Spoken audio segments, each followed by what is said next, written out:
নিয়োগ দুর্নীতি মামলায় আদালতের প্রশ্নের মুখে মুখ্য সচিবের ভূমিকা। আপনাদের জানিয়ে রাখবো, নিয়োগ দুর্নীতি মামলায় আদালতের প্রশ্নের মুখে মুখ্য সচিবের ভূমিকা।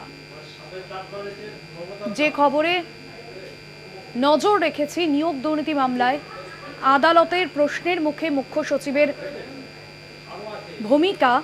প্রশ্ন তুলল হাইকোর্টের বিচারপতি অরিজিৎ বন্দ্যোপাধ্যায়।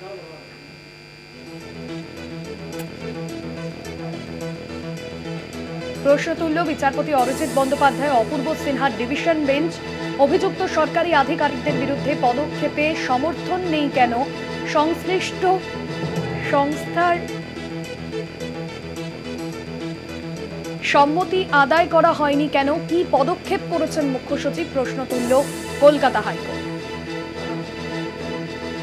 19শে সেপ্টেম্বর রয়েছে এই মামলায় পরবর্তী শুনানি। নিয়োগ দুর্নীতিতে প্রশ্নের মুখে মুখ্য সচিবের ভূমিকা। পীযূষ কান্তি নাগ আমাদের প্রতিনিধি রয়েছেন ফোন লাইনে। পীযূষ কান্তি, আজ কলকাতা হাইকোর্টের ডিভিশন বেঞ্চের তরফে এই বিষয়ে কি প্রশ্ন তোলা হয়েছে? নিয়োগ দুর্নীতি মামলায় কলকাতা হাইকোর্টের পার্থ চট্টোপাধ্যায় সহ বেশ কয়েকজনের জামিনের মামলা শুনানি চলছে।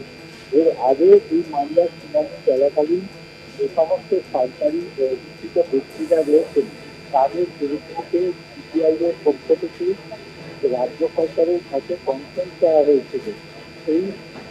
সেই মোতাবেক এর আগে বিচারপতি জয়মাল্যবাদ ডিভিশন বেঞ্চ বারবার কিন্তু এই রাজ্যের মুখ্য সচিবের কাছে এই বিষয়ে জানতে চান, কিন্তু এখনো পর্যন্ত মুখ্য সচিবের পক্ষ থেকে কোন রকম তথ্য কিন্তু আর কলকাতা হাইকোর্টে এসে জমা পড়েনি। সে ব্যাপারেই সেই রাজ্যকে প্রশ্ন নিতে করলেন মুখ্য সচিব, তার প্রশ্ন নিতে বললেন এবং সেখানে বিচারপতি অরিজিৎ ব্যানার্জি ও বিচারপতি অপূর্ব সিনহার ডিভিশন বেঞ্চ বলেছেন যে যদি শুধুমাত্র সিবিআই এর অবস্থান নিয়ে প্রশ্ন তুলে প্রশ্ন তুললে হবে না এবং আদালতের ভূমিকা নিয়ে প্রশ্ন তুলতে হবে না, এখানে রাজ্য সরকারের ভূমিকা কি।